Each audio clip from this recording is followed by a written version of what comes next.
Nimati Property Management. Contact 7667008800.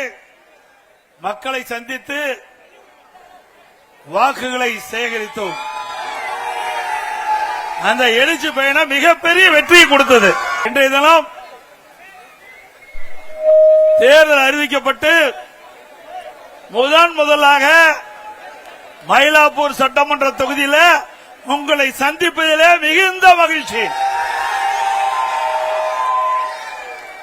இறைவனுடைய அருளால் அனைத்து இந்திய அண்ணா திராவிட முன்னேற்ற கழக தலைமையிலே அமைக்கப்பட்ட தேசிய ஜனநாயக கூட்டணி பெரும்பான்மையான இடங்களிலே வெற்றி பெற்று 210 இடங்களிலே வெற்றி பெற்று அனைத்து இந்திய அண்ணா திராவிட முன்னேற்ற கழகம் அறுதி பெரும்பான்மையோடு அனைத்து இந்திய அண்ணா திராவிட முன்னேற்ற கழகம் ஆட்சி அமைக்கும்.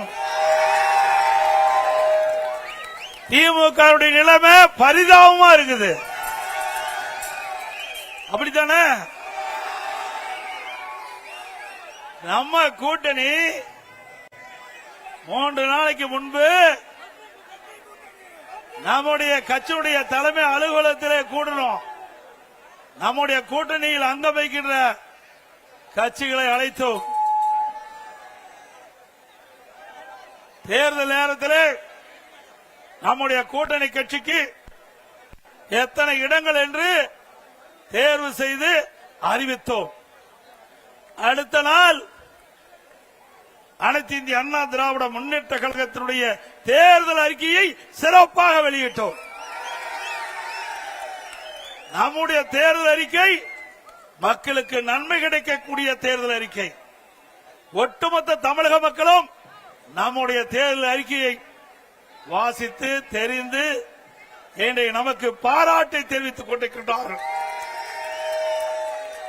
அந்த அளவுக்கு ஒரு சிறப்பான தேர்தல் அறிக்கையை, நாட்டு மக்களுக்கு நன்மை கிடைக்கக்கூடிய தேர்தல் அறிக்கையை அனைத்து இந்திய அண்ணா திராவிட முன்னேற்ற கழகம் வெளியிடப்பட்டுகின்றது. அடுத்தது உடனடியாக அனைத்து இந்திய அண்ணா திராவிட முன்னேற்ற கழகம் நம்முடைய கூட்டணி கட்சியினுடைய தலைவர்களை அழைத்து பேச்சுவார்த்தை நடத்தி எந்தெந்த தொகுதியில் எந்தெந்த கட்சியை போட்டியிடும் என்ற பேசி ஒருமித்த கருத்தோடு இன்றைய தினம் நாம் வெளியிட்டிருக்கிறோம். அது மட்டுமல்ல, அனைத்து இந்திய அண்ணா திராவிட முன்னேற்ற கழகம் முதற்கட்ட வேட்பாளர் பட்டியலில் அறிவிக்கப்பட்ட கட்சி அண்ணா திமுக கட்சி.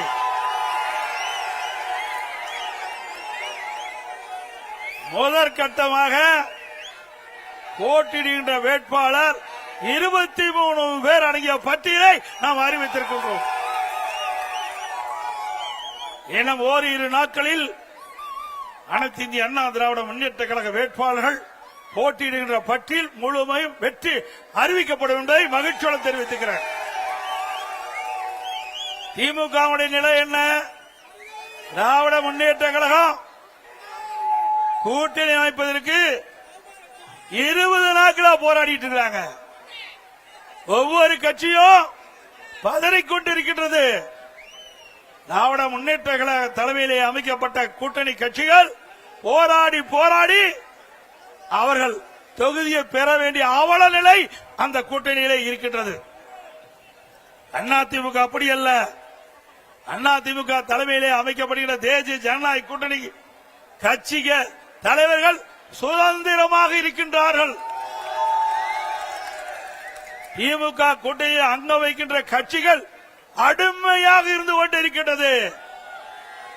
திரு ஸ்டாலின் பேசுகிறார், கூட்டணி கட்சி தலைவர்கள் பேசுகிறார்கள், 10 ஆண்டு காலமாக தொடர்ந்து திராவிட முன்னேற்ற கழக தலைமையிலே பயணித்துக் கொண்டிருப்போம் என்று இருக்கிறோம் என்று. ஆக 10 ஆண்டு காலம் திராவிட முன்னேற்ற கழகத்திற்கு அடிமையாக இருந்து கொண்டிருக்கின்றீர்கள்.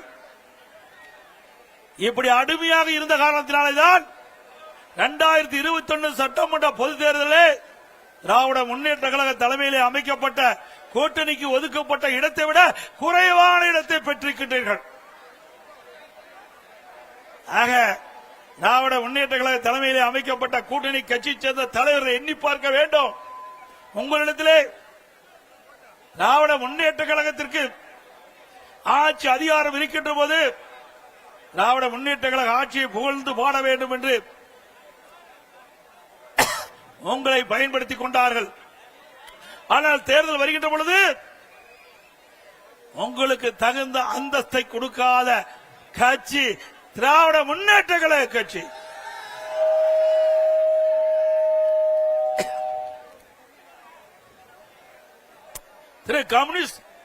கம்யூனிஸ்ட் கட்சியை சேர்ந்தவர்கள் போராடி பார்த்தார்கள்.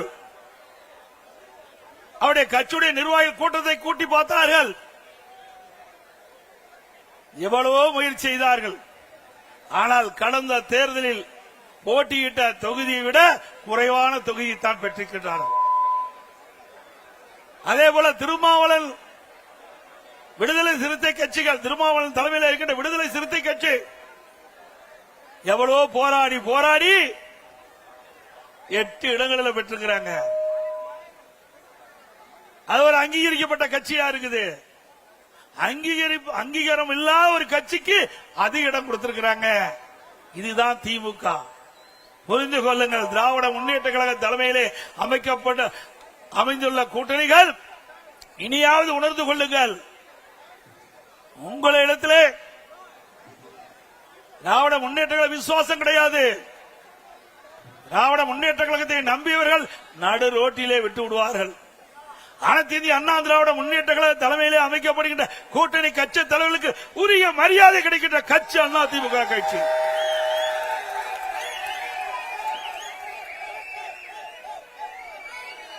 இன்றைய தினம் 5 ஆண்டு காலம் திராவிட முன்னேற்ற கழகம் ஆட்சி செய்தது. 5 ஆண்டு காலம் திராவிட முன்னேற்ற கழகம் ஆட்சி செய்தது. நாட்டு மக்களுக்கு என்ன செய்தார்கள்? ஆட்சியிலே மக்களுக்கு துன்பம்தான் மிஞ்சியது. திராவிட முன்னேற்ற கழகம் என்றால் குடும்ப கட்சி, வாரிசு அரசியல், குடும்பத்துக்காக இருக்கின்ற கட்சி திமுக கட்சி, மக்களுக்காக இருக்கின்ற கட்சி அண்ணா திமுக கட்சி. பொன்மனச்செம்மல் புரட்சி தலைவர் எம்ஜிஆர் அவர்கள் தீய சக்தி திமுகவை வேரோடு அழிக்க வேண்டும் என்ற அடிப்படையிலே அண்ணா திமுக என்ற இயக்கத்தை தோற்றுவித்தார். அனைத்து இந்திய அண்ணா திராவிட முன்னேற்ற கழகத்தை மாற்றி அமைத்தார்.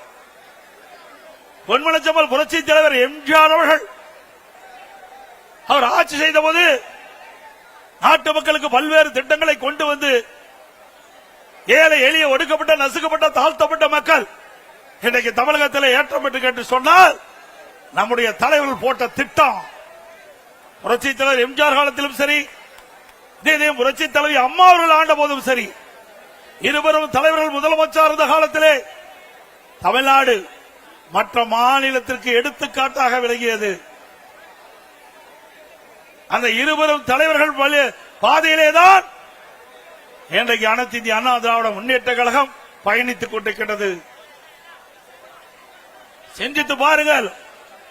இதே புரட்சி தலைவி அம்மா அவர்கள் தமிழகத்துடைய முதலமைச்சர் இருந்த காலகட்டத்திலே எத்தனையோ திட்டங்களை கொண்டு வந்து நாட்டு மக்கள் நன்மை பெற்றிருக்கின்றார்கள். 5 ஆண்டு திராவிட முன்னேற்ற கழக ஆட்சியிலே இந்த சென்னை மாநகர மக்களுக்கு என்ன செய்தார்கள்? ஒரு துரும்பை கூட கிள்ளி போடவில்லை. அனைத்து இந்திய அண்ணா திராவிட முன்னேற்ற கழக ஆட்சியிலே கொண்டு வரப்பட்ட திட்டங்கள் ஸ்டிக்கர் ஒட்டி அந்த திட்டத்தை கூட முழுமையாக நிறைவேற்றப்படவில்லை. ஆங்காங்கே அண்ணா திமுக ஆட்சியில் கொண்டு வந்த திட்டம் முடிவு பெற்று துவக்கி வைத்துக் கொண்டிருக்கிற காட்சிதான் இன்றைய திமுக ஆட்சியிலே பார்க்கப்படுகிறது. மழைநீர் வடிகால் வசதி அனைத்து இந்திய அண்ணா திராவிட முன்னேற்ற கழகத்திலே மாண்புமிகு புரட்சி தலைவி அம்மாள் தமிழகத்துடைய முதலமைச்சராக இருந்த பொழுது கொண்டு வரப்பட்ட திட்டம் சுமார் 2400 கிலோமீட்டர் தூரம் வடிகால் வசதி செய்து கொடுக்கப்பட்டது. இன்றைக்கு கனமழையால் சென்னை மாநகர மக்கள் பாதிக்கக்கூடாது, பெய்கின்ற மழைநீர் முழுவதும் வெளியேற்றப்பட வேண்டும் என்ற அடிப்படையில் மழைநீர் வடிகால் பணி மேற்கொள்ளப்பட்டது அனைத்து இந்திய அண்ணா திராவிட முன்னேற்ற கழக ஆட்சியிலே. அதிலே 4 பிரிவாக பிரிக்கப்பட்டது. Phase 1, Phase 2 ஏனெனும் அதிமுக ஆட்சியிலே நிறைவேற்றப்பட்டது. Phase 3, Phase 4 ஆட்சி மாற்றம் திராவிட முன்னேற்ற கழகம் ஆட்சிக்கு வந்தது. இதுவரை முழுமையாக வடிகால் வசதி பணிகள் நிறைவேற்றப்படவில்லை. 2 ஆண்டுக்கு முன்பே இன்றைய முதலமைச்சர் திரு ஸ்டாலின் அவர்களும் தமிழக உள்ளாட்சித்துறை நகர்ப்புற வளர்ச்சித்துறை அமைச்சர் அவர்களும் சென்னை மாநகரத்தில் இருக்கின்ற அமைச்சர் பெருமக்களும் எவ்வளவு மழை பெய்தாலும் ஒரு சொட்டு தண்ணீர் கூட சென்னை மாநகரத்திலே தேங்காது என்று குறிப்பிட்டார்கள். நாம் கொண்டு வந்த திட்டம் மழைநீர் வடிகால் பணி அனைத்து இந்திய அண்ணா திராவிட முன்னேற்ற கழக ஆட்சியில் கொண்டு வரப்பட்ட திட்டம். அந்த திட்டத்தை கூட இவர்கள் முழுமையாக நிறைவேற்ற முடியவில்லை. 2 ஆண்டுக்கு முன்பே இந்த திட்டம் நிறைவேற்றப்பட்டு 98% நிறைவேற்றப்பட்டதா ஒரு பச்சை பொய்யை இன்றைய முதலமைச்சர் குறிப்பிட்டார். சென்னை மாநகரத்தில் இருக்கின்ற அமைச்சர்கள் குறிப்பிட்டார்கள். இங்க இருக்கின்ற மேயர் குறிப்பிட்டார். வடிகால் பணிகள் 98% நிறைவேற்றப்பட்டுள்ளது. எவ்வளவு மழை பெய்தாலும் சென்னை மாநகர மக்கள் பாதிக்கப்பட மாட்டார்கள். ஒரு சொட்டு தண்ணீர் கூட சென்னை மாநகர சாலைகளை தேங்காது என்று இவர்கள் பத்திரிகைகளை வெளியிட்டார்கள். ஆனால் நிலைமை என்ன? இதுவரை இந்த வடிகால் பணிகள் நிறைவேற்றப்பட முடியவில்லை. அதோடு அனைத்து இந்திய அண்ணா திராவிட முன்னேற்ற கழக ஆட்சியில்தான் ஒரு பிரம்மாண்டமான திட்டத்தை நாம் கொண்டு வந்தோம். மெட்ரோ ரயில் திட்டம் கட்டம் 2 இந்தியாவிலேயே ஒரே திட்டத்திற்கு 63 கோடி ரூபாய் பெற்ற ஒரே அரசு அனைத்து இந்திய அண்ணா திராவிட முன்னேற்ற கழக அரசாங்கம். இதுவரை இந்தியாவிலே ஒரு திட்டத்திற்கு 63 கோடி ரூபாய் 63,000 கோடி மத்திய அரசு அனுமதி வழங்கியது கிடையாது.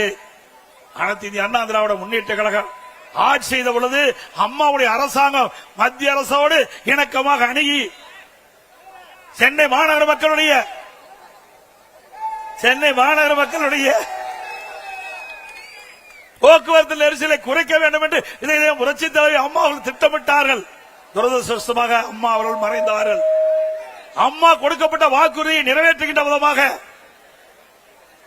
அம்மா போட்ட திட்டத்தை முழுமையாக நிறைவேற்ற வேண்டும் என்ற அடிப்படையிலே மத்திய அரசோடு தொடர்பு கொண்டு மெட்ரோ ரயில் திட்டம் கட்டம் 2 118 கிலோமீட்டர் அந்த ரயில் பாதை அமைக்குவதற்கு அனுமதி பெற்று அந்த திட்டத்திற்காக மத்திய அமைச்சர் மரியாதைக்குரிய உள்துறை அமைச்சர் அமித்ஷா அவர்களை நேரடியாக சென்னைக்கு அழைத்து அடிக்கல் நாட்டிய அரசாங்கம் அதிமுக அரசாங்கம்.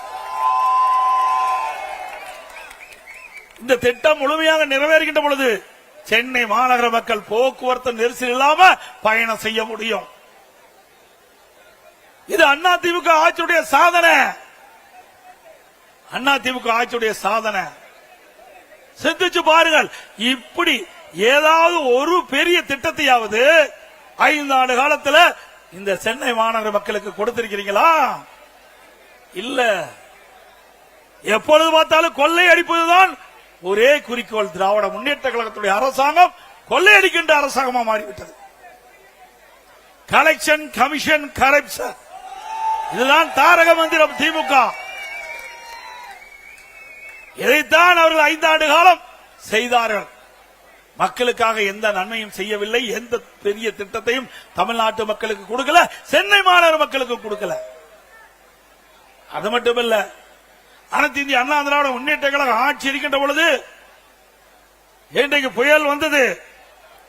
அந்த புயல் வருகின்ற பொழுது மக்கள் பாதிக்கப்படக்கூடாது என்பதற்காக அனைத்து இந்திய அண்ணா திராவிட முன்னேற்ற கழகம் போர்க்கால நடவடிக்கை எடுக்கப்பட்டது. வர்த்தா புயல், கனமழை, இன்றைக்கு சென்னை மாநகரம் முழுவதும் மரங்கள் சாய்ந்தன, மின்கம்பங்கள் உடைந்தன, டிரான்ஸ்பாரம் பழுதடைந்து விட்டது. அப்படிப்பட்ட சூழ்நிலையிலும் அனைத்து இந்திய அண்ணா திராவிட முன்னேற்ற கழகம் விரைந்து அரசு விரைந்து செயல்பட்டு மக்களுக்கு எந்த இடையூறும் இல்லாம ஓரிரு நாட்களிலே அந்த மின் தடைகள் எல்லாம் சரி செய்து மக்களுக்கு இயல்பான நிலைக்கு கொண்டு வந்த அரசாங்கம் அதிமுக அரசாங்கம். சென்னை மாநகரத்தில் மட்டும் 2 லட்சம் மரங்கள், 2 லட்சம் குப்பைகள் மாநகராட்சியிலிருந்து அகற்றப்பட்டன. இப்படி மக்களுக்கு பிரச்சனை ஏற்படுகிற போது அந்த பிரச்சனையை தீர்க்கக்கூடிய வல்லமை படைத்த அரசாங்கமா அனைத்து இந்திய அண்ணா திராவிட முன்னேற்ற கழக அரசு விளங்கியது. அண்மையிலே ஓராண்டு என்று நினைக்கின்றேன், ஓராண்டு 2 ஆண்டு இருக்கின்ற நினைக்கின்றேன். சென்னை மாநகரத்தில் வெறும் மழைதான் பொழிந்தது. எல்லா பக்கமும் எல்லா சாலையிலும் தண்ணீர் தேங்கி இருந்தது. அப்பொழுது ஒரு பெண்மணி சாலையிலே நடந்து கொண்டு சென்று கொண்டிருந்த பொழுது அந்த பெண்மணி சொன்னார், ஸ்டாலின் தான் வந்தாரு, ஸ்டாலின் தான் வந்தாரு, நீச்சல் அடிக்க விட்டார். அப்படிப்பட்ட நிலைமைதான் சென்னை மாநகரத்தில் விளங்கி கொண்டிருக்கின்றது. இன்றைக்கு ஸ்டாலினுடைய ஆட்சியில குடும்பத்தில் இருக்கின்றவர்கள் அதிகார மையங்கள் 4 அதிகார மையம். 1 முதலமைச்சர் ஸ்டாலின், 2 துணை முதலமைச்சர் உதயநிதி அவர்கள், 3 திரு ஸ்டாலினுடைய மருமகன் சபரீஸ்வரன், 4 திரு ஸ்டாலினுடைய மனைவி மரியாதைக்கு துர்கா அவர்கள். 4 அதிகார மையங்கள் தமிழகத்தை ஆட்டி படைத்துக் கொண்டிருக்கின்றது. இந்த 4 அதிகார மையங்களுக்கும் முடிவு கட்டுகின்ற தேர்தல் வருகின்ற சட்டமன்ற பொது தேர்தல்.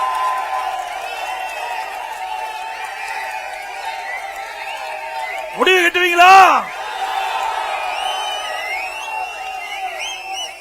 அதே போல கொரோனா காலம் சிந்தித்து பாருங்க, ஒரு கடுமையான சோதனை. இதுவரைக்கும் இந்த நோயை யாரும் பார்த்ததில்லை. உலகமே சம்பித்து போய்விட்டது. கொரோனா வைரஸ் காற்றிலே பரவக்கூடிய ஒரு நோய் உலகம் முழுவதும் பரவி கொண்டிருந்த அந்த காலகட்டத்தில் தமிழகத்திலும் கொரோனா வைரஸ் பரவல் கடுமையாக இருந்தது. அந்த கொரோனா வைரஸ் பரவல் இன்றைக்கு ஒருவரை தாக்கின்ற பொழுது அதனுடைய அறிகுறி என்ன என்று கூட தெரியாத ஒரு காலகட்டம். அந்த காலகட்டத்தில் கூட நம்முடைய மருத்துவர்கள், நம்முடைய அரசாங்கம் திறமையாக செயல்பட்டு அந்த கொரோனா வைரஸ் பரவல் அறிகுறிகளை கண்டுபிடித்து அதற்கு தக்க சிகிச்சை அளித்து விலை மதிக்க முடியாத உயிரை காப்பாற்றிய அரசாங்கம் அதிமுக அரசாங்கம். உலக அளவிலே நீங்க பார்த்தா கூட தமிழ்நாட்டில் தான் இந்த கொரோனா வைரஸ் பரவல் தடுத்ததிலே முதல் மாநிலம் என்ற பெயரை நாம் பெற்றோம். பாரத பிரதமர் அவர்கள் நான் முதலமைச்சர் இருந்த காலகட்டத்தில் கொரோனா வைரஸ் பரவல் தடுப்பது குறித்து அனைத்து முதலமைச்சருடைய ஆலோசனை கூட்டத்தை காணொலி காட்சி மூலமாக நடத்தினார்கள். அப்பொழுது மாண்புமிகு பிரதமர் அவர்கள் குறிப்பிட்டார், இந்த கொரோனா வைரஸ் பரவலை தடுப்பதிலே முதல் மாநிலம் தமிழ்நாடு, அதை பின்பற்றுங்கள் மற்ற மாநிலம் என்று குறிப்பிட்டார்கள். அந்த அளவுக்கு சிறப்பான ஆட்சி செய்த அரசாங்கம் அதிமுக அரசாங்கம். அதே காலகட்டம் சென்னை மாநகர மக்கள் மற்றும் பல்வேறு மாநகராட்சியில் இருக்கின்ற மக்கள், நகராட்சியில் இருக்கின்ற மக்கள் வேலை வாய்ப்பு இல்ல, உணவு கிடைக்காத ஒரு சூழ்நிலை. அரசாங்கத்துக்கு தெரிந்தவுடன் அனைத்து இந்திய அண்ணா திராவிட முன்னேற்ற கழக அரசு ஏழை மக்கள் பாதிக்க கூடாது, அவர்களுக்கு 3 வேளையும் சுட சுட உணவு கொடுக்க வேண்டும் என்ற அடிப்படையிலே அனைத்து அம்மா உணவகத்திலும் உணவுகள் தயாரிக்கப்பட்டு சமூக நல கூட்டங்களில் உணவு தயாரிக்கப்பட்டு ஒரு நாளைக்கு 7 லட்சம் பேர்களுக்கு உணவு வழங்கிய அரசாங்கம் அதிமுக அரசாங்கம். கிட்டத்தட்ட 11 மாதம் விலையில்லாம அம்மா உணவகத்திலே உணவளித்த அரசு அதிமுக அரசு. மாற்றுத்திறனாளிகள், கர்ப்பிணி பெண்கள், முதியோர்கள் அவர்களுக்கெல்லாம் அவர் இல்லத்துக்கே சென்று சுட சுட 3 வேளையும் கொரோனா காலத்திலே உணவு கொடுத்த அரசாங்கம் அதிமுக அரசாங்கம். அதே போல வேலைவாய்ப்பு இல்ல, ஏழைகள் துன்பப்படக்கூடாது என்பதற்காக ரேஷன் கடையிலே 11 மாத காலம் விலையில்லாம உணவுப் பொருள் கொடுத்த ஒரே அரசாங்கம் அதிமுக அரசாங்கம். அனைத்து இந்திய அண்ணா திராவிட முன்னேற்ற கழக அரசாங்கம் இந்த கொரோனா காலத்தில் 11 மாசம் அரசுக்கு வருவாய் கிடையாது, டாஸ்மாக்ல வருவாய் இல்ல, பத்திரப்பதிவுல வருவாய் இல்ல, ரோட் டாக்ஸ்ல வருவாய் இல்ல, ஜிஎஸ்டி வருவாய் இல்ல, கலால்ல வருவாய் இல்ல. இப்படி வருவாயே இல்லாத காலகட்டத்தில் கூட ஒரு சிறப்பான ஆட்சி கொடுத்த ஒரே அரசாங்கம் அதிமுக அரசாங்கம். அந்த காலகட்டத்தில் பள்ளிகள் திறக்கப்படல, கல்விகள் திறக்கப்படல, மாணவர்கள் மன உளைச்சல், ஓராண்டு வீணா போய்விட்டது என்று கவலைப்பட்டுக் கொண்டே இருந்தார்கள். அந்த கவலையும் தீர்த்த ஒரே அரசாங்கம் அதிமுக அரசாங்கம். பள்ளியிலே படிக்கின்ற மாணவர்களுக்கு ஆல் பாஸ் போட்டு கொடுத்தோம். கல்லூரியிலே படிக்கின்ற மாணவர்களுக்கு ஆன்லைன்ல வகுப்பு நடத்தினோம். ஆன்லைன்ல தேர்வு சிறப்பா கல்வி கட்டுறாங்க, சிறப்பா ஆன்லைன்ல தேர்வு எழுதி தேர்ச்சி பெற்றாங்க. இளைஞர்களையும் காப்பாற்றிய அரசு, மாணவர்களையும் காப்பாற்றிய அரசாங்கம் அதிமுக அரசாங்கம். இப்படி ஏதாவது ஒரு திட்டத்தையாவது இந்த ஆட்சியை பார்க்க முடிகிறதா?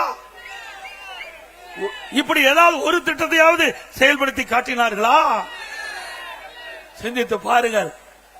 அது மட்டுமல்ல, திராவிட முன்னேற்ற கழகம் சுமார் 525 அறிவிப்புகள் 2021 சட்டமன்ற பொதுத் தேர்தலில் அறிவித்தார்கள். அந்த 525 அறிவிப்புகளை 4 ஒரு பங்கு அறிவிப்பு கூட இதுவரைக்கும் நிறைவேற்றல. ஆனா ஸ்டாலின் எப்பொழுது பார்த்தாலும் ஸ்டாலின் அமைச்சர் சகாக்கள் திராவிட முன்னேற்ற கழகம் அறிவிக்கப்பட்ட அறிவிப்புகள் 98% அறிவிப்புகள் நிறைவேற்றப்பட்டதாக ஒரு பச்சை பொய்யை சொல்லி நிறைவேற்றிருக்காங்களா? பொய் தானே. இன்றைக்கு நம்முடைய நகரத்தில் இருக்கின்ற வாழ்கின்ற மக்கள் அவருடைய கல்விக்காக வங்கியிலே கடன் வாங்கின கடன் ரத்து பண்ணிருக்காங்களா? இது திராவிட முன்னேற்ற கழகம் தேர்தல் அறிக்கையிலே குறிப்பிட்டிருக்கார்கள். திராவிட முன்னேற்ற கழகம் ஆட்சிக்கு வந்தா அந்த கல்வி கடன் ரத்து செய்யல. அதோட திராவிட முன்னேற்ற கழகம் ஆட்சிக்கு வந்த உடனே நீட் தேர்வு ரத்து பண்ணாங்களா? அதோட நீட் தேர்வு விலக்கு பெறுவதற்கு ரகசியம் இருக்கின்ற என்று இன்றைய துணை முதலமைச்சர் அன்றைய தினம் சொன்னார் தேர்தல் நேரத்தில். ஆனா ரகசியத்தை சொல்லிட்டார் முதலமைச்சர். இந்த 2 சட்டமன்றத்திலே குறிப்பிட்டார். நீதிமன்றத்தில் தீர்ப்பு வந்த காரணத்தினால எங்களால நீட்டுக்கு விதிவிலக்கு பெற முடியாது என்று ரகசியத்தை போட்டு உடைச்சிட்டார். நல்லா சிந்திச்சு பாருங்க. 2021 சட்டமன்ற பொதுத் தேர்தலில் வீதி வீதியாக இன்றைக்கு இருக்கிற முதலமைச்சரும் அவருடைய மகன் உதயநிதி அவர்களும் வீதி வீதியா பேசினாங்க. திராவிட முன்னேற்ற கழகம் ஆட்சிக்கு வந்தால் நீட் தேர்வு ரத்து செய்யப்படும் என்ற வாக்குறுதியை கொடுத்து இந்த இளைஞர்களையும் அவருடைய பெற்றோர்களை ஏமாற்றி வாக்குகளை பெற்று ஆட்சிக்கு வந்து அந்த மக்களை மறைந்த அரசாங்கம், மறந்த அரசாங்கம் திமுக அரசாங்கம். சிந்தித்து பாருங்க. எந்த அறிவிப்பை நிறைவேற்றிக்கிறாங்க? ஒண்ணும் கிடையாது.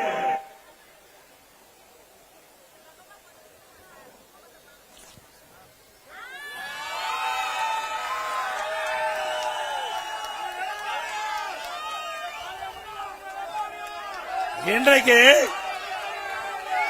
இங்கே இருக்கின்ற மக்கள், நான் இந்த வீதியிலே வருகின்ற பொழுது பார்த்தேன், பெரும்பாலும் சாதாரண மக்கள். நான் கிராமத்திலே வாழ்ந்தவன், கிராமத்திலே பிறந்து வாழ்ந்தவன், ஏழைகளுடைய கஷ்டத்தை நன்கு உணர்ந்தவன், அவர்களோடு வாழ்ந்தவன், அவளுக்கு கஷ்ட நஷ்ட துன்பம் துயரம் வேதனைகளை பகிர்ந்து கொண்டவன். அந்த அடிப்படையில் எங்களுடைய ஆட்சி நடைபெற்றது. இன்றைய ஆட்சியாளர்கள் அப்படி அல்ல. செல்வர்களுக்குத்தான் இந்த ஆட்சியிலே முதலிடம், புகலிடம், ஏழைகளுக்கு இல்ல. அதிமுக ஆட்சிக்கு வரை ஏழைகளுக்காக திட்டங்களை போட்டோம். திமுக ஆட்சி குடும்பத்திற்காக திட்டங்களை போட்டுக் கொண்டிருக்கின்றார்கள். தேர்தல் நேரத்தில் கொடுக்கப்பட்ட வாக்குறுதி, திராவிட முன்னேற்ற கழகம் ஆட்சிக்கு வந்தால் சொத்து வரி உயர்த்த மாட்டோம் என்று வாக்குறுதி கொடுத்து அந்த வாக்குறுதியின் அடிப்படையில் மக்களை ஏமாற்றி வாக்குகளை பெற்று ஆட்சிக்கு வந்த பிறகு சொத்து வரி உயர்த்திய ஒரே அரசாங்கம் திராவிட முன்னேற்ற கழக அரசாங்கம். இன்றைக்கு வீட்டு வரி 100% உயர்வு, இங்க இருக்கிற வீடு என்றால் 1000 ரூபாய்க்கு வரி செலுத்திக் கொண்டிருந்தால் இப்பொழுது 2000 ரூபாய் திமுக ஆட்சியிலே வரி செலுத்த வேண்டும். அதே போல இங்க இருக்கின்ற கடை அண்ணா திமுக ஆட்சியிலே இன்றைக்கு குறைந்த வரி செலுத்தப்பட்டது. ஆனால் திராவிட முன்னேற்ற கழக ஆட்சியிலே 180% வரியை உயர்த்திருக்கின்றார்கள். ஆண்டுக்கு 6% வீட்டு வரி உயர்வு, கடை வரி உயர்வு. இப்படிப்பட்ட கொடுங்கோல ஆட்சி தேவையா? 100%, 150%, ஆண்டுக்கு 6% உயர்த்தப்பட்டு சொன்னால் அந்த மக்கள் எப்படி பிழைப்பார்கள்? அவர்கள் மீது, அவர்களுடைய தலை மீது இவ்வளவு பெரிய வரி சுமை சுமத்திய அரசாங்கம் அதிமுக அரசு. பிறகு மின்கட்டணம் இன்றைக்கு கடுமையாக உயர்த்தப்பட்டு விட்டார்கள். 52% மின் கட்டணத்தை உயர்த்தியார்கள். ஆண்டுக்கு 5% மின் கட்டண உயர்வு. எவ்வளவு மக்கள் தாக்கு பிடித்துக் கொண்டிருக்கிறார்கள். தேர்தல் நேரத்திலே கொடுக்கப்பட்ட வாக்குறுதியை அப்படியே அந்தர்பல்ட்டி அடித்து மக்களை வாட்டி வதைக்கின்ற அரசாங்கமாக இன்றைக்கு விடியா திமுக அரசு இருந்து கொண்டிருக்கின்றது. இன்றைக்கு சிறு குறு நடுத்தர தொழில்களை செய்ய முடியல. மின்கட்டண உயர்வு. இன்றைக்கு சென்னை மாநகர மக்களை பொறுத்த வரைக்கும் வீடு கட்ட வேண்டியதாலும் சரி, கடை கட்டுவதாலும் சரி, கட்ட வேண்டும் என்றாலும் சொல்லி அப்ரூவ் வாங்க வேண்டும். சென்னை மாநகராட்சியிலே அதற்கு கட்டிட அனுமதி பெற வேண்டும். அனைத்து இந்திய அண்ணா திராவிட முன்னேற்ற கழக ஆட்சி இருக்கின்ற பொழுது 1000 சதுரடிக்கு மாநகராட்சியில கழிவுநீர் கட்டமைப்பு உட்பட டெபாசிட் 37,500 கோடி கட்டலாம் போதும். ஆனால் திராவிட முன்னேற்ற கழக ஆட்சியில கிட்டத்தட்ட 1,08,000 கோடி டெபாசிட் கட்ட வேண்டும். அதாவது 132% இந்த கட்டிட அனுமதிக்காக இந்த அரசு வசூல் செய்கின்றது. இப்படிப்பட்ட அரசாங்கம் தேவையா?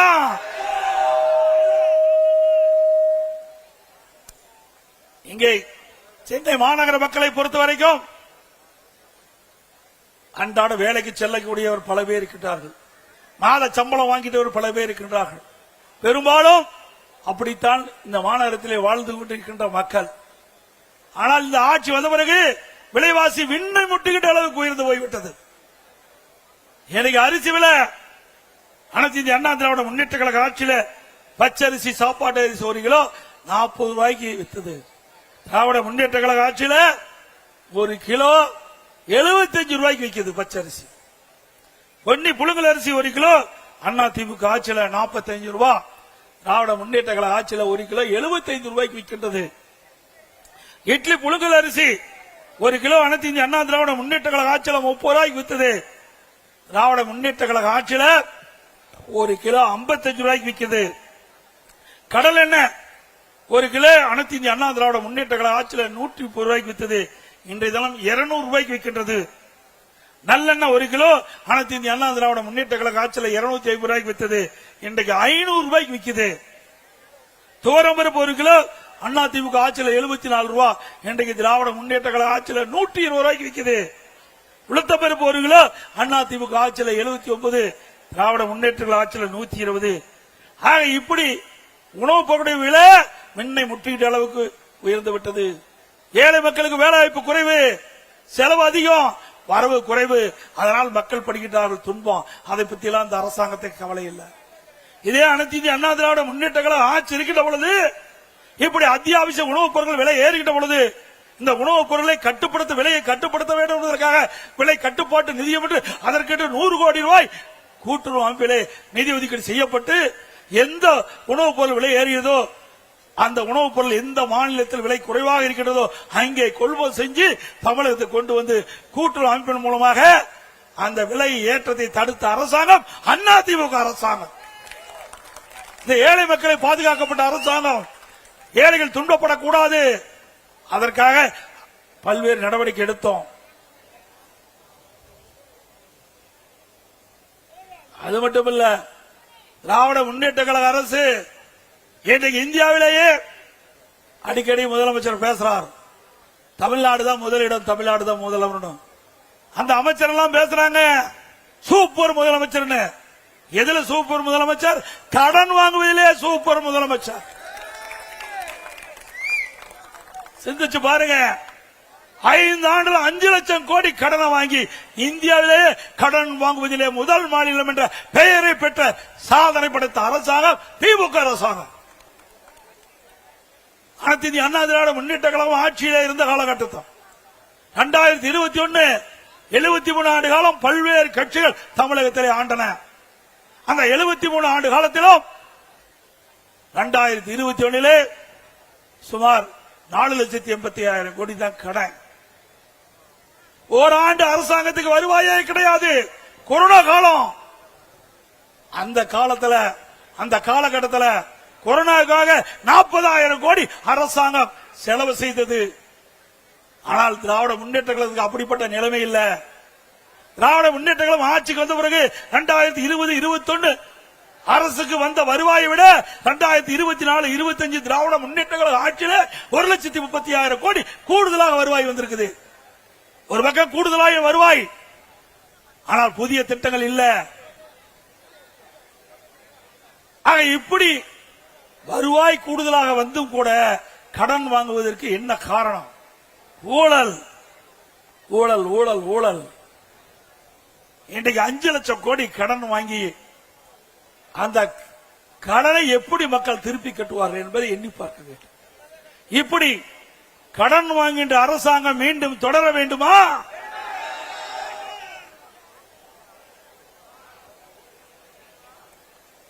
எவ்வளவோ பிரச்சனை நாட்டில் இருக்குது. அதையெல்லாம் திமுக முதலமைச்சருக்கு கவலை இல்ல, துணை முதலமைச்சருக்கு கவலை இல்ல. கார் பந்தயம் அது வேணுங்களா? கார் பந்தயம் வேணுமா? என்னங்க கொடுமை. நாட்டு மக்கள் எவ்வளவு கஷ்டப்படுறாங்க, விலைவாசி உயர்வுல கஷ்டப்படுறாங்க.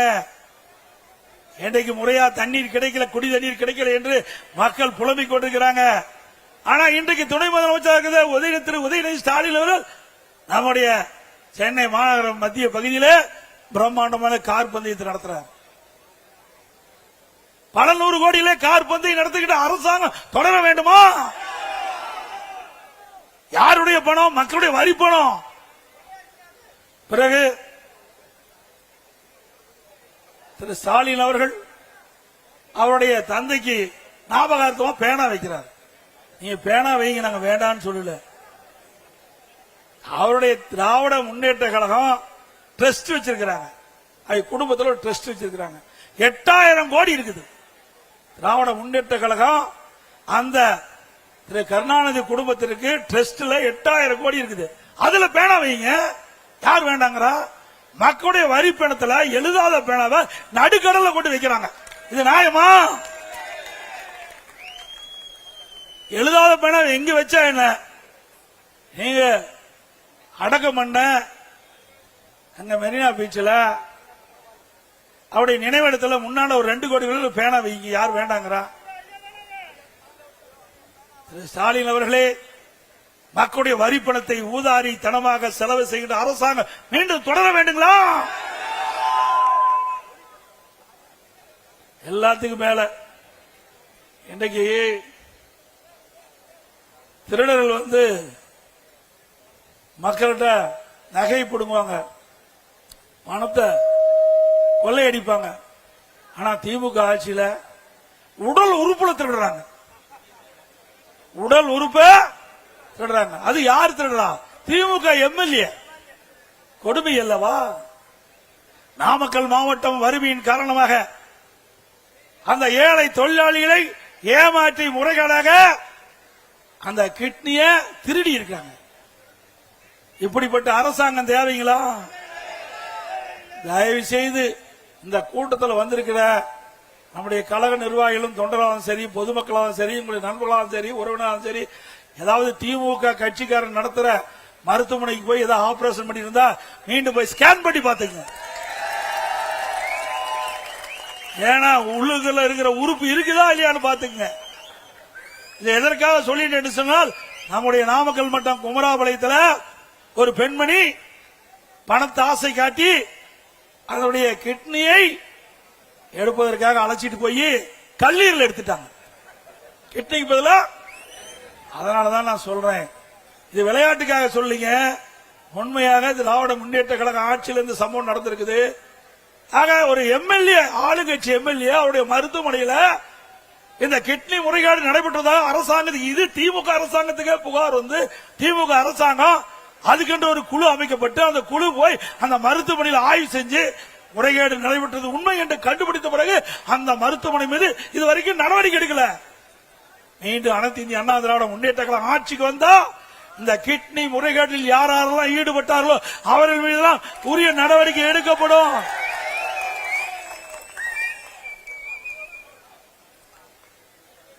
இன்னைக்கு எது கிடைக்குதோ இல்லையோ கஞ்சா கிடைக்குது. எல்லாத்தையும் கஞ்சா கிடைக்காத இடமே இல்லை. இன்றைக்கு தமிழகத்தில் சட்ட ஒழுங்கு சீரழிவதற்கு காரணமே இந்த போதை விற்பனை தான். நான் ஏற்கனவே சட்டமன்ற உறுப்பினராகி பிரதான எதிர்க்கட்சி தலைவராக தேர்ந்தெடுக்கப்பட்ட பிறகு சட்டமன்றத்திலே முதலமைச்சருடைய கவனத்திற்கு கொண்டு வந்தேன். தமிழகத்தில் பல்வேறு நகரங்களிலும் கிராமங்களிலும் போதைப் பொருள்கள் பல்வேறு வடிவில் விற்கப்படுகிறது. அதை தடுத்து நிறுத்துங்கள், இல்லாவிட்டால் மாணவர்கள் இளைஞர்கள் பாதிக்கப்பட்டு விடுவார்கள், அவருடைய வாழ்க்கை சீரழிந்து விடும் என்று எச்சரிக்கைத்தேன். கண்டுகொள்ளவே இல்லை. பத்திரிகையின் வாயிலாக பேட்டி கொடுத்தேன், ஊடகத்தின் வாயிலாக பேட்டி கொடுத்தேன், அறிக்கை வெளியிட்டேன். இந்த ஆட்சியில எதுவுமே நடக்கல. இன்றைக்கு தமிழகத்தில் ஏற்படுகின்ற குற்றங்களுக்கு காரணம் இந்த போதை ஆசாமியால். எங்க பார்த்தாலும் கொலை, கொல்ல, திருட்டு, வழிப்பறிவு, பாலியல் கொடுமை நடக்காதனாலே இல்லை. எல்லாவற்றிற்கும் காரணம் இந்த போதை ஆசாமிகள். இன்றைக்கு தமிழகத்தில் போதைப் பொருள் நடமாட்டம் அதிகரித்து விட்டதை கட்டுப்படுத்த திராணியற்ற அரசாங்கம் மீண்டும் தொடர வேண்டுமா? ஒரு நாடு வளம் பெற வேண்டும், ஒரு நாடு செழிக்க வேண்டும், ஒரு நாடு பொருளாதாரத்தில் ஏற்றப்பட வேண்டும் என்று சொன்னால் சட்ட ஒழுங்கு சிறப்பா இருக்கணும். எந்த ஒரு மாநிலத்தில், எந்த ஒரு நாட்டில் சட்ட ஒழுங்கு சிறப்பா இருக்குதோ அந்த நாடு வளரும். ஆனால் தமிழகம் சீரழித்துக் கொண்டிருக்கின்ற நிலை தமிழகத்திலே பார்க்கப்படுகிறது. இதற்கு காரணம் கையிலாகாத ஒரு முதலமைச்சர் தமிழகத்தில் ஆண்டு கொண்டிருக்கின்ற காரணத்தினாலே இப்படிப்பட்ட நிகழ்வுகள் நடந்து கொண்டிருக்கிறது. அதை தடுக்க வேண்டும் என்று சொன்னால் வருகின்ற சட்டமன்ற பொதுத் தேர்தலில் அனைத்து இந்திய அண்ணா திராவிட முன்னேற்ற கழக தலைமையில் அமைக்கப்படுகின்ற தேசிய ஜனநாயக கூட்டணி மிகப்பெரிய வெற்றி பெற வேண்டும்.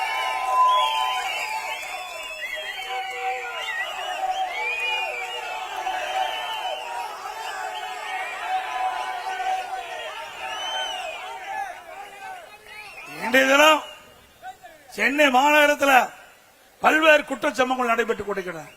இந்த ஆட்சியாளர் தடுத்து நிறுத்த முடியல. பட்டம் பகல்ல ஒரு கட்சியுடைய மாநில தலைவர் வெட்டி சாய்க்கிறார். இதுவரை உண்மை குற்றவாளிகளை கண்டுபிடிக்க முடியல. அதே போல திருநெல்வேலி காங்கிரஸ் கட்சியுடைய மாவட்ட தலைவர் எரித்து கொல்லப்படுகிறார். இதுவரை கண்டுபிடிக்க முடியல.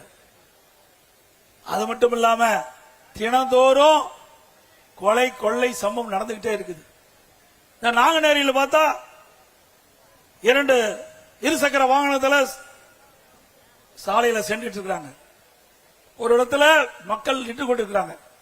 இந்த போதை ஆசாமிகள் அவங்க வெட்டி சாய்க்கிறாங்க. இப்படிப்பட்ட சம்பவம் தமிழகத்தில் நிலவிக் கொண்டிருக்கிறது.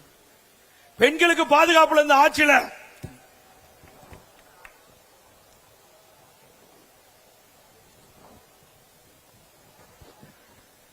திராவிட முன்னேற்ற கழக ஆட்சியில பெண் பிள்ளைகள் வெளியிலே சென்று வீடு திரும்பினா தான் நிஜம். ஏண்டதலுக்கும் சிறுமிகளுக்கும் பாதுகாப்பு இல்ல, பெண்களுக்கும் பாதுகாப்பு இல்ல, பாட்டிமார்களுக்கும் பாதுகாப்பு இல்ல. இவ்வளவு மோசமான ஆட்சி இந்தியாவில் எங்கேயும் பார்க்க முடியாது. இன்னைக்கு அண்மையில பாத்தீங்கன்னா பல்வேறு சம்பவங்கள்.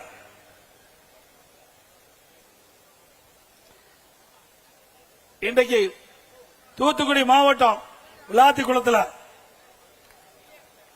பாத்தீங்கன்னா பள்ளி மாணவி பள்ளிக்கு சென்ற பொழுது வீடு திரும்பல, அத பாலியல் துன்புறுத்தி கொலை செஞ்சிருக்கிறாங்க. நல்லா சிந்திச்சு பாருங்க. அதே போல அண்ணா பல்கலைக்கழக மாணவி பாலியல் சென்றல். யார் அந்த சார்? இந்த ஆட்சியில கண்டுபிடிக்கணும். அண்ணா திமுக ஆட்சி வந்தா யார் அந்த சார் கண்டுபிடிக்கப்படும். மதுராங்கத்தில் இருசக்கர வாகனத்தில் சென்று கொண்டிருந்த பெண்மணியை கடத்திக்கிட்டு போய் பாலியல் சீண்டால். கோயம்புத்தூர் விமான நிலையத்துக்கு அருகில ஒரு மாணவியும் ஒரு ஆண் நண்பரும் பேசிக் கொண்டிருக்கிறாங்க. காம கொடர்கள் அங்கே சென்று அந்த பெண்மணியை பாலியல் சீண்டலுக்கு உட்படுத்துறாங்க. இப்படி பெண்களுக்கு பாதுகாப்பு இல்லாத ஒரு சூழலை தமிழகத்தில் நிலவிக் கொண்டிருக்கிறது. இன்றைய தினம் தமிழகத்திலே திராவிட முன்னேற்ற கழகம் ஆட்சிக்கு வந்த பிறகு 6999 போச வாக்குகள் பதிவு செய்யப்பட்டிருக்கு சொன்னால் இந்த ஆட்சியிலே சிறுமிகளுக்கு பாதுகாப்பு இருக்குதா என்று சொல்லி எண்ணி பாருங்க. 6999 போக்சோ வழக்குகள் பதிவு செய்யப்பட்டிருக்கு சொன்னால் சிறுமிகளுக்கு இந்த ஆட்சி என்ன பாதுகாப்பு கொடுத்தது என்பதை எண்ணி பார்க்க வேண்டும். 2.5 வயது குழந்தை கிருஷ்ணகிரியிலே இன்றைக்கு பாலியல் சீண்டலுக்கு ஆளாக்கப்படுகிறார். இப்படி ஒரு மோசமான ஆட்சி, மக்களை பாதுகாக்க தவறிய ஆட்சி, குடும்பத்தை மற்றும் வளமாக செல்வ செழிப்பாக இருப்பதற்காக ஆட்சி செய்கின்ற ஒரே அரசாங்கம் திராவிட முன்னேற்ற கழக அரசாங்கம். அப்படிப்பட்ட அரசாங்கத்தை வருகின்ற சட்டமன்ற பொதுத் தேர்தலிலே அவர்களை ஓட ஓட விரட்டி தேர்தல் நேரத்திலே வெற்றி கொடியை நாட்டுவோம் என்ற நேரத்திலே தெரிவித்து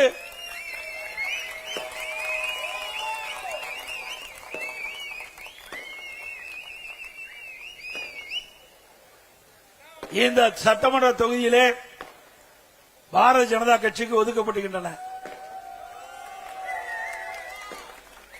இந்த பாரதிய ஜனதா கட்சியினுடைய வேட்பாளர் போட்டியிட்டா அவருக்கு தாமரை சின்னத்திலே வாக்களித்து வெற்றி பெற வேண்டும். அதே போல சென்னை மாநகரத்திலே நம்முடைய அனைத்து இந்திய அண்ணா திராவிட முன்னேற்ற கழக வேட்பாளர் போட்டியிட்டா அவர் இரட்டை சின்னத்திலே வாக்களியுங்கள். அதேபோல பாட்டாளி மக்கள் கட்சி அவள் போட்டியிடுகின்ற அந்த வேட்பாளருக்கு மாம்பழ சின்னத்திலே வாக்களியுங்கள். அதோடு அம்மா மக்கள் முன்னேற்ற கழகத்தை போட்டியிடுகின்ற வேட்பாளருக்கு குக்கர் சின்னத்திலே வாக்களியுங்கள். ஆக நம்முடைய கூட்டணி கட்சிகள் போட்டியிடுகின்ற தொகுதியிலே இருக்கின்ற வாக்காளர் பெருமக்கள் அந்தந்த கட்சி வேட்பாளருடைய சின்னங்களுக்கு வாக்களித்து அவர்களை வெற்றி பெற செய்ய வேண்டுமாய் இருகர கூப்பி வேண்டி கேட்டு இந்த மிகச் சிறப்பாக எழுச்சியாக முதல் தேர்தல் பிரச்சார கூட்ட நிகழ்ச்சி கலந்து கொண்டுள்ள அனைத்து கழக நிர்வாகிகளுக்கும் நேரத்திலே நன்றி தெரிவித்து அதோடு அனைத்து இந்திய அண்ணா திராவிட முன்னேற்ற கழகம் ஆட்சிக்கு வந்தா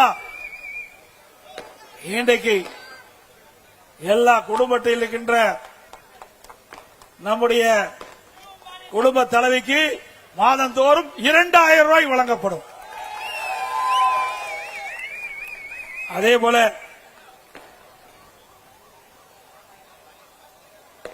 நம்முடைய மக்கள் இந்த ஆட்சியிலே படுகின்ற துன்பத்தை களைய ஒவ்வொரு குடும்பத்திற்கும் உதவித்தொகையாக 10,000 ரூபாய் வழங்கப்படும்.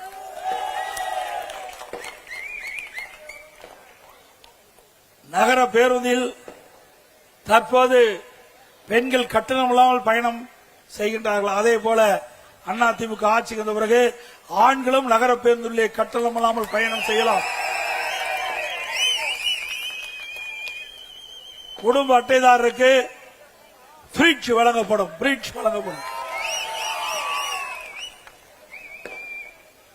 குடும்ப அட்டைதாரருக்கு அதிமுக ஆட்சி வந்த உடனே விலையில்லா பருப்பு, விலையில்லா எண்ணெய் வழங்கப்படும். சமையல் எண்ணெய். சென்னை மாநகரம் சரி, நகரத்திலும் சரி, கிராமத்திலும் சரி, நம்முடைய பெண்கள் வேலைக்கு செல்வதற்கும் வேலை முடிந்த பிறகு பணி முடிந்த பிறகு வீடு திரும்புவதற்கும் அம்மா இருசக்கரம் வாங்குவதற்கு 5 லட்சம் அம்மா இருசக்கர வாகனம் வழங்கப்படும் பெண்களுக்கு. ஒவ்வொரு அம்மா இருசக்கர வாகனம் வாங்குறதுக்கு 25,000 ரூபாய் மானியம் வழங்கப்படும். ஆட்டோ ஓட்டுகின்றவர்கள் ஆட்டோ சங்கத்தில் பதிவு செய்யப்பட்டு புதிய ஆட்டோ வாங்கினா 75,000 ரூபாய் மானியம் கொடுக்கப்படும். முதியோர் உதவித்தொகை உயர்த்தி வழங்கப்படும் 2000 ரூபாயாக. இன்றைக்கு ஒவ்வொரு குடும்பத்திற்கும் அதிமுக ஆட்சி வந்த பிறகு 3 கேஸ் சிலிண்டர் மானியமாக வழங்கப்படும். நம்முடைய தாய்மார்களுக்கும் பெண்களுக்கும் தீபாவளி பண்டிகை சிறப்பாக கொண்டாடுவதற்கு அவர்களுக்கு பட்டு சேலை வழங்கப்படும். படித்த இளைஞர்கள் வேலைவாய்ப்பிலே பதிவு செய்யப்பட்டு பணி கிடைக்காமல் இருக்கின்ற நம்முடைய இளைஞர் சகோதரர்களுக்கு மாதந்தோறும் பட்டப்படிப்பு படித்தவர்களுக்கு 2000 ரூபாய் வழங்கப்படும். பிளஸ் 2 படித்தவர்களுக்கு 1000 ரூபாய் வழங்கப்படும். நகர பகுதியிலே இன்றைக்கு சாலை ஓரமாக நடைபாதை கடை நடத்துகின்றவர்கள் கூட்டுறவு சங்கத்திலே வாங்கிய கடன் முழுவதும் தள்ளுபடி செய்யப்படும். மாற்றுத்திறனாளிகள் கூட்டுறவு சங்கத்திலே வாங்கிய கடன் முழுவதும் தள்ளுபடி செய்யப்படும்.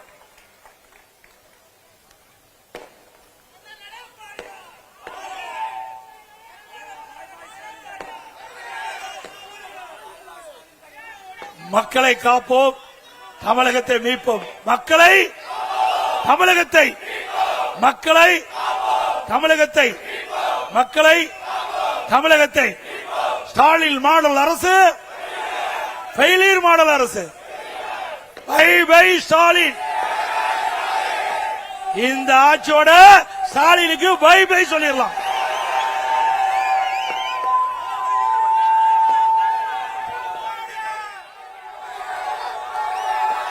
அதோட இந்த தேர்தல் பிரச்சார கூட்ட நிகழ்ச்சியை கலந்து கொண்டுள்ள மூத்த தலைமை கழக நிர்வாகிகள், மாவட்ட செயலாளர்கள், இந்த சிறப்பான முதலாக தேர்தல் பிரச்சார கூட்ட நிகழ்ச்சி ஏற்பாடு செய்த மாவட்ட அறிவிச்ச அசோக் அவர்களுக்கும்,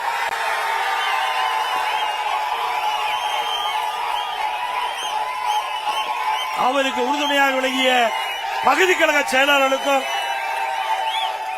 வட்டக்கழக செயலாளர்களுக்கும், கழகத்திலே பல்வேறு பொறுப்புகளை நிர்வாகிகளுக்கும், இந்த நிகழ்ச்சியிலே திரளாக கலந்து கொண்டுள்ள நம்முடைய அனைத்து இந்திய அண்ணா திராவிட முன்னேற்ற கழகத்திலே பல்வேறு பொறுப்புகளை இருக்கின்ற நிர்வாகிகளுக்கும், நம்முடைய கூட்டணி கட்சி பாரதிய ஜனதா கட்சி மற்றும் பாட்டாளி மக்கள் கட்சி மற்றும் அம்மா மக்கள் முன்னேற்ற கழகம் மற்றும் நம்முடைய கூட்டணியில் அங்க வைக்கின்ற கட்சியுடைய தலைவர்கள், நிர்வாகிகள்,